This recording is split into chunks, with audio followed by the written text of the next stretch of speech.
There is a morbid fascination in the image of the medieval executioner. A hooded figure, the axe gleaming under the sunlight, striding fiercely into the square. But if we strip away that layer of legend, we see a far more complex reality. At once a civil servant, a healer, a priest, and for many, the reluctant heir of a hereditary profession. The job was not simply about swinging a blade.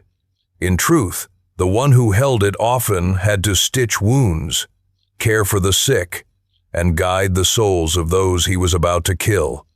By all accounts, it was a job no one truly wanted, unless they needed you.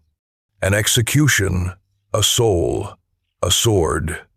Take the 13th of August, 1577, for example.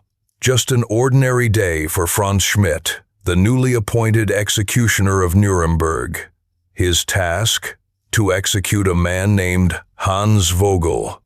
The crime? Burning an enemy alive in a stable. Vogel had confessed, repented, and was ready to meet the Creator. Franz, newly arrived from Bamberg, would carry out his first execution in the new city with all due solemnity. An executioner was not a free agent. Franz had learned the craft from his father, Heinrich, but not by choice. He was forced into it by Judge Albrecht II of Bavaria. When no executioner could be found, Heinrich was picked from the crowd and threatened with hanging if he refused. From that moment, the name Schmidt was bound to the gallows and the sword. A career of duty and isolation. At the age of 18, Franz carried out executions under his father's supervision.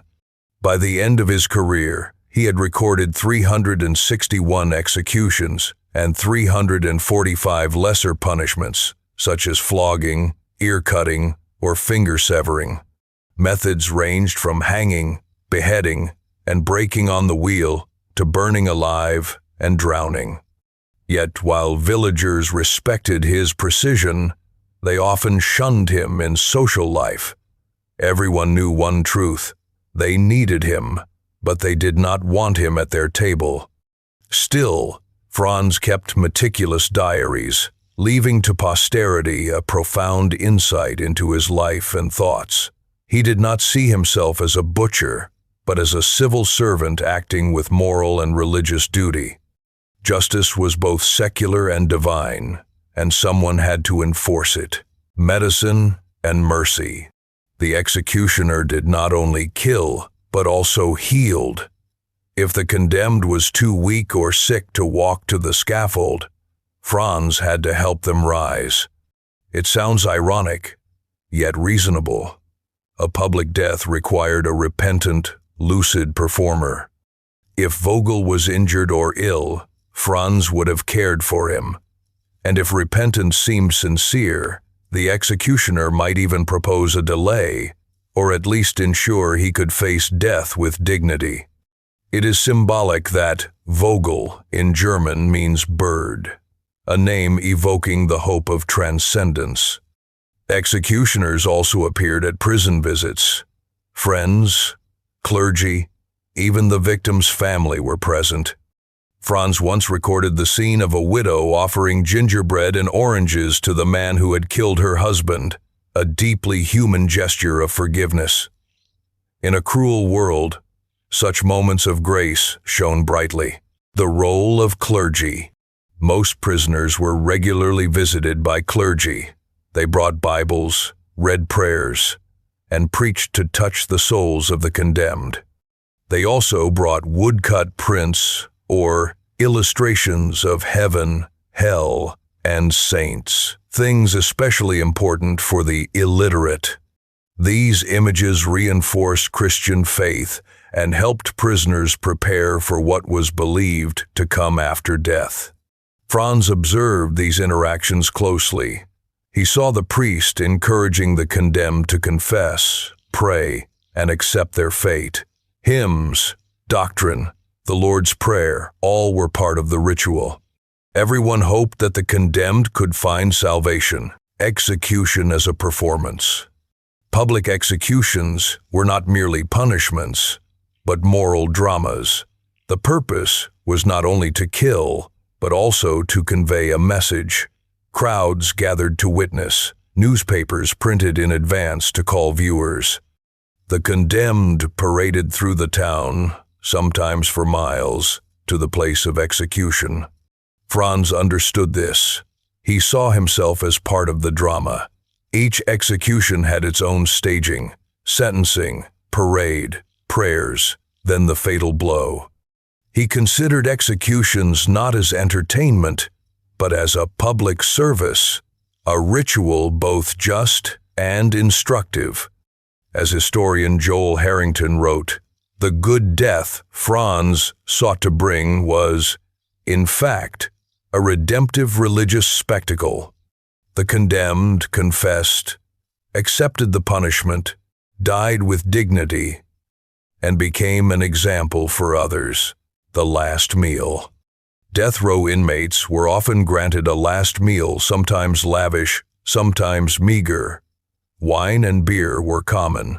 Some drank themselves unconscious before the execution. Some unfortunate ones' stomachs would burst when hanged. Others refused to eat, already separated from the world. Before the execution, Franz would share a farewell drink with the prisoner and beg for forgiveness.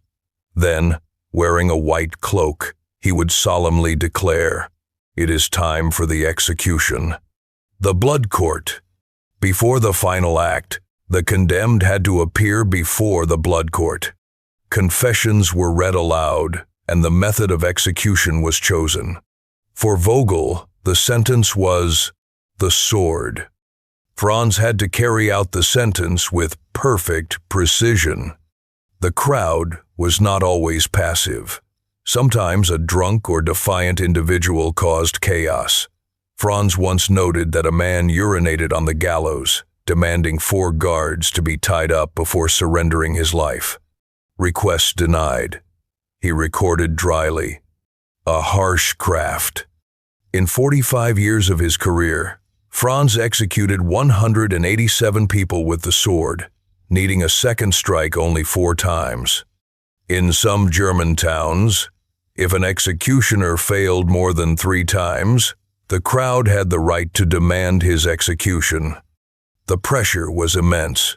Drunken crowds could riot if the execution was slow or clumsy, but Franz felled Vogel with a single stroke. When the judge praised him, he replied, "For that, I thank God and my master, who taught me this art." The tools of a dark profession. The executioner's toolkit was both diverse and brutal. Each method was chosen according to the crime and social status. Beheading, usually reserved for nobility, considered a death of honor. A decisive stroke preserved dignity, but mistakes turned it into a nightmare. Anne Boleyn was swiftly beheaded by a French swordsman in 1536.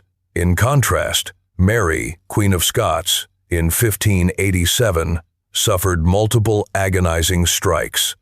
Hanging, common for ordinary criminals. The drop had to be calculated carefully so death would not be excessively prolonged. Burning at the stake, reserved for heretics, witches, and those shunned by society. The flames were both punishment and a symbol of deterrence. Joan of Arc in 1431, Giordano Bruno in 1600, are proof. Drawn and quartered, the harshest, usually for traitors. William Wallace in 1305, Guy Fawkes in 1606 are terrifying examples.